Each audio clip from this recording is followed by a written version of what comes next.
Então, a gente pode colocar que a ciência é um conhecimento humano construído historicamente e que é um processo de investigação, né? Essa investigação, como esse processo é feito, aí vai depender do objeto de estudo da ciência, né?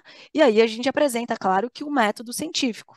Esse método científico, ele hoje não, ele é aplicado em várias áreas, né, das ciências, mas não necessariamente a gente tem esse conjunto de etapas sempre sendo executado, e não exclusivamente da forma como eu apresento aqui. Mas a gente parte do quê? De uma observação.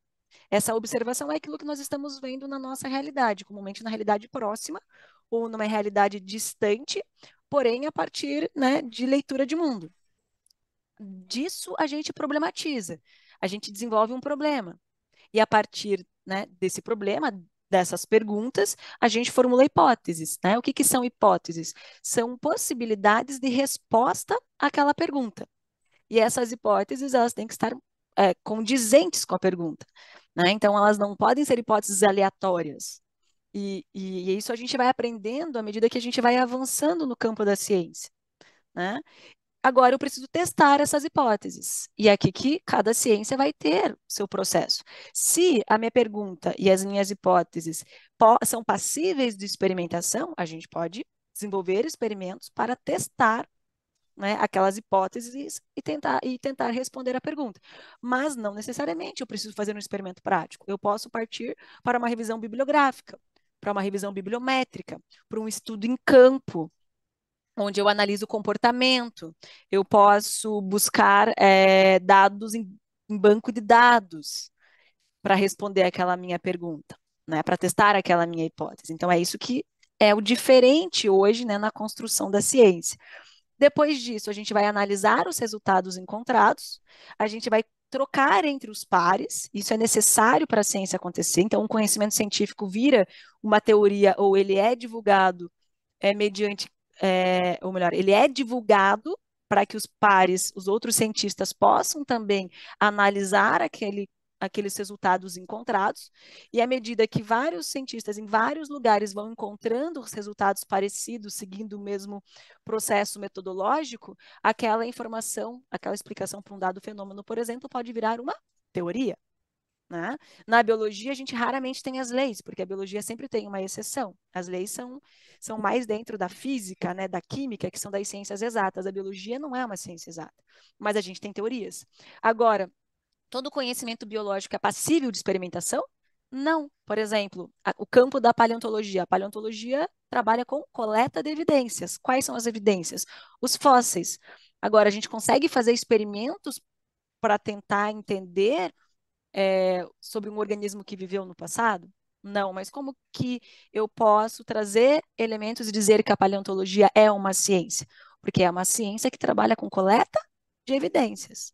Então, quanto mais evidências eu coleto, quanto mais fósseis, quanto mais registros fósseis de indivíduos que se assemelham, mais eu posso dialogar sobre aquela espécie, ou categorizar ela, ou quanto mais eu encontro num fóssil, a gente encontra resíduo muitas vezes, né, pela técnica do carbono, a gente identifica se o carbono é do ciclo C3 ou C4, né? Se aquele carbono veio de uma planta do ciclo C3 ou C4, e aí a gente consegue inferir até mesmo sobre a alimentação de um animal ali, porque a gente encontrou esses resíduos num dente fossilizado, por exemplo.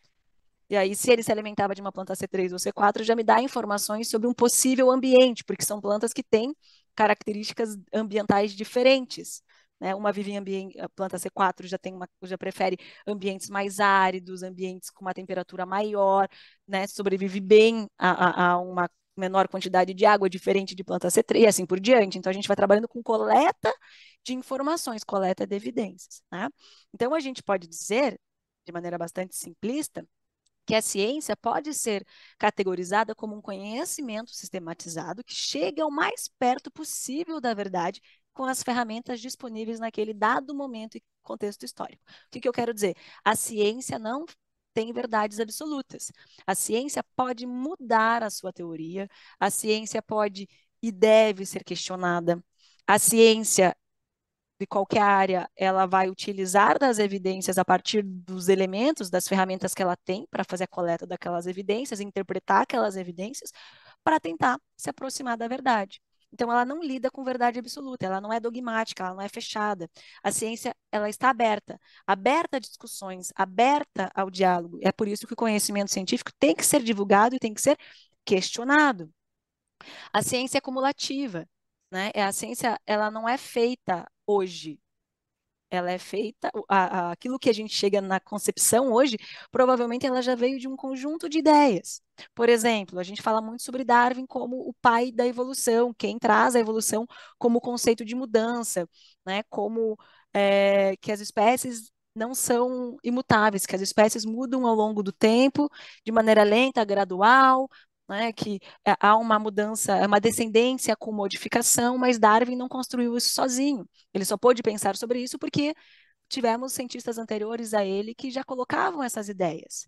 Até quem, né, discute bastante evolução sabe que as ideias de Darwin foram, além dele ter lido muito Lamarck, ele leu Thomas Malthus, né, que é um cientista que trabalhava com outra coisa, que discutia sobre o ensaio do crescimento da população, né? Ele trabalhou com vários geólogos também que trouxeram ideias para ele e assim por diante. Então, apesar dela ser cumulativa, ela pode ter rupturas.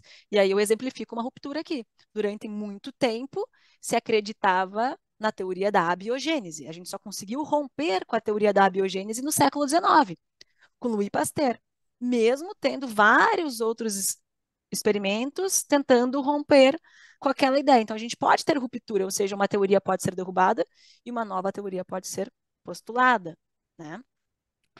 A ciência não é neutra, né? O que significa isso? Que eu vou fazer ciência a partir das minhas preconcepções.